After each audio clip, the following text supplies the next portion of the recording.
નમસ્કાર મિત્રો,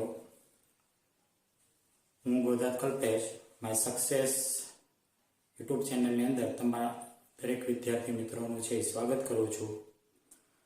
આપણે આજે છે ભારતનો વારસો ધોરણ 10 એની અંદર છેલ્લે આપણે જોયું હતું કે ભાઈ ભારતની અંદર જે પ્રજા અને તેના લોકો એની અંદર આપણે શોર્ટકટ કી જોઈ હતી કે હબસીની દ્રવિડ, અન્ય આર્યો, અન્યની અંદર જોઈએ તો અમો અલ્પાડિયા. તો આજે આપણે એના વિશે ચર્ચા કરવાના છીએ, એકદમ ટૂંકું અને ટચની અંદર જે દરેક વિદ્યાર્થી મિત્રોને જે તફાવત સ્વરૂપે છે યાદ રહી જાય. જેની અંદર છે આજે આપણે હબસી, નિષાદ અને મોંગોલોઇડ એના વિશે છે આપણે જોવાના છીએ. અને દરેક વસ્તુ છે એની અંદર તફાવત પાડી દીધેલો છે, જે ત્રણેયની અંદર છે અમુક બાબત કેવી છે સામાન્ય. એટલા માટે દરેક વિદ્યાર્થી મિત્રોને છે કન્ફ્યુઝ થયા વગર યાદ રહી જશે. તેમાં આપણે પહેલા જોઈએ હબસી છે, તો એનું બીજું નામ શું આપવામાં આવેલું છે તો કે નેગ્રીટો અથવા નીગ્રો. શું છે? હબસીનું બીજું નામ છે એ નેગ્રીટો અથવા નીગ્રો. અને નિષાદનું બીજું નામ શું છે? ઓસ્ટ્રેલોઇડ. તમને છે એ પૂછાય કે ભાઈ નિષાદનું બીજું નામ છે શું છે તો કે ઓસ્ટ્રેલોઇડ. હબસીનું બીજું નામ શું છે તો કે નેગ્રીટો અથવા નીગ્રો. પછી મોંગોલોઇડનું છે બીજું નામ શું છે તો કે કિરાત. શા માટે તો કે ભાઈ એનો વર્ણ છે એ શું કેવો છે? પીળો. એના ઉપરથી એનું નામ રાખવામાં આવેલું છે કિરાત. તો ત્રણેયની અંદર છે એ ત્રણેય જે લોકો છે એનું અલગ અલગ નામ આપેલું છે. હબસી તો કે નેગ્રીટો અથવા નીગ્રો, નિષાદ તો કે ઓસ્ટ્રેલોઇડ, અને મોંગોલોઇડ તો એનું બીજું નામ છે કિરાત. પછી આપણે જોઈએ તો કે હબસી છે ક્યાંથી આવેલા છે તો કે આફ્રિકામાંથી બલુચિસ્તાનના રસ્તે થઈ ભારત તેઓ આવ્યા હતા. ક્યાંથી તો કે આફ્રિકામાંથી બલુચિસ્તાનના રસ્તે થઈ ભારતમાં આવ્યા હતા. એ જ રીતે નિષાદ છે ક્યાંથી તો કે અગ્નિ એશિયામાંથી થઈ ભારત આવ્યા હતા. અને મોંગોલોઇડ છે ક્યાંથી તો કે ઉત્તર પશ્ચિમ ચીનમાંથી તિબેટમાં થઈ ભારતમાં આવ્યા હતા. ફરીથી જોઈએ કે હબસી છે ક્યાંથી તો કે આફ્રિકામાંથી બલુચિસ્તાનના રસ્તે થઈ ભારત આવ્યા હતા.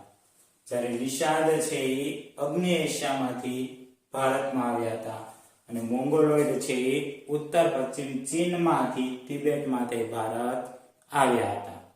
હવે આપણે જોઈએ કે ભાઈ એ લોકોના છે એ ઓળખ માટેના અહીંયા એનો વર્ણ આપેલો છે, એનો આખો બાહ્ય દેખાવ આપેલો છે કે ભાઈ કઈ પ્રજા છે એ કેવી દેખાતી હતી. તો કે હબસી છે એ વર્ણે એ દેખાવ આપેલો છે કે ભાઈ કઈ પ્રજા છે એ કેવી દેખાતી હતી. તો કે હબસી છે એ વર્ણે શ્યામ, એટલે કે એનો રંગ છે ચામડીનો કેવો કહેવાય તો કે કેવો હતો? શ્યામ, એટલે કે કાળો. 4 થી 5 ફૂટ ઊંચા કે એનું કદ આપેલું છે, એની હાઈટ કેટલી તો કે 4 થી 5 ફૂટ. અને એના વાળ છે કેવા હતા તો કે વાકડિયા. એટલે વર્ણે શ્યામ, 4 થી 5 ફૂટ ઊંચા અને વાકડિયા વાળ.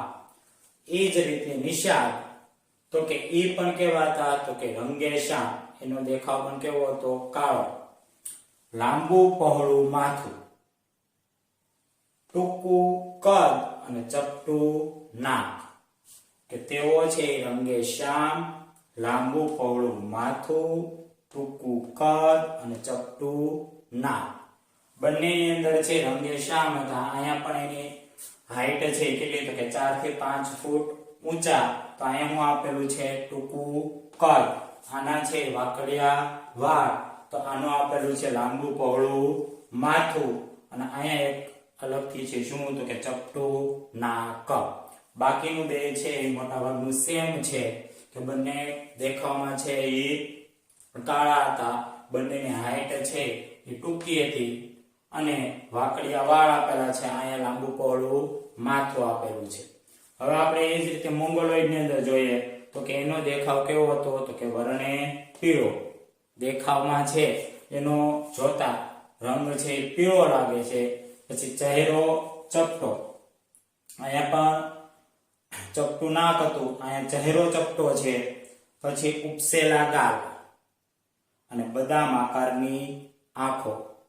ફરીથી ત્રણેયનું જોઈએ તો કે વર્ણે શ્યામ, કોણ તો કે હબસી, 4 થી 5 ફૂટ ઊંચા, વાકડિયા વાળ. તમને છે આ દેખાવ આપેલો હોય કે ભાઈ વર્ણે શ્યામ, 4 થી 5 ફૂટ ઊંચા અને વાકડિયા વાળ એ કઈ પ્રજાની ઓળખ છે તો એ કયો આવશે? હબસી. એ જ રીતે નિશાન તો કે રંગે શ્યામ, લાંબુ પહોળું માથું, ટૂંકું કદ અને ચપટું નાક. એ કઈ પ્રજાની ઓળખ છે તો કે નિશાન. અને વર્ણે પીળો, ચહેરો ચપટો, ઉપસેલા ગાલ અને બદામ આકારની આંખો. તો ઈ કોનો દેખાવ છે તો કે મોંગોલોઈડનો. એટલે આમાં કોઈ પણ તમને વર્ણનાત્મક પૂછવામાં આવે કે ભાઈ હબસી પ્રજા વિશે ટૂંક નોંધ લખો તો એની અંદર પહેલો ટોપિક શું તો કે ભાઈ એનું બીજું નામ છે શું છે તો કે નેગ્રીટો અથવા નિગ્રો છે. ક્યાંથી આવેલા છે તો કે આફ્રિકામાંથી બલુચિસ્તાનના રસ્તે થઈ તેઓ ભારતમાં આવ્યા હતા.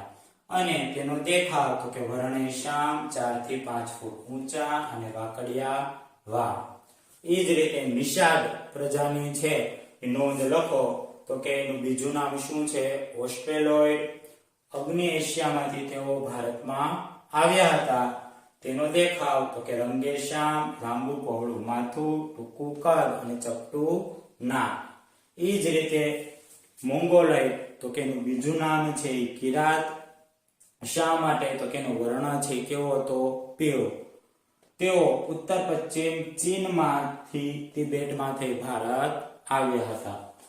તેનો દેખાવ તો કે વર્ણે પીળો, ચહેરો ચપટો, ઉપસેલા ગાલ અને બદામ આકારની આંખો.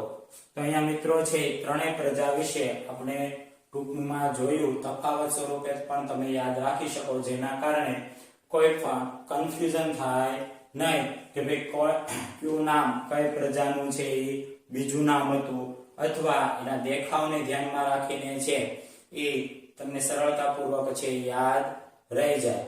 તો આગળના જે કંઈ પણ બે આપણે વિડીયો જોયા હતા એની અંદર પણ આપણે શોર્ટકટ ટ્રીક જોઈ હતી અલગ અલગ કે ભાઈ કોઈ પણ ગુફાને ધ્યાનમાં રાખીને છે, પછી ભારતીય ચિહ્ન છે, રાષ્ટ્રમુદ્રામાં કઈ કઈ વસ્તુ છે. તો હજી જે મિત્રો આ વિડીયો જોવે છે તેના કોઈ પણ 10મા ધોરણની અંદર કોઈ પણ વિદ્યાર્થી હોય કે ટેટ ટાટ કે ક્લાસ તલાટીની તૈયારી કરતા હોય તેના સુધી આ વિડીયોને જરૂરથી પહોંચાડજો જેના કારણે એ લોકોને પણ છે ઉપયોગી થાય. અને જે મિત્રોને હજી આગળના વિડીયો જોવાના બાકી છે તેની ડિસ્ક્રિપ્શન બોક્સની અંદર છે એ લિંક આપેલી છે. તો વિડીયોને છે લાઈક કરો, શેર કરો અને સબસ્ક્રાઇબ કરો.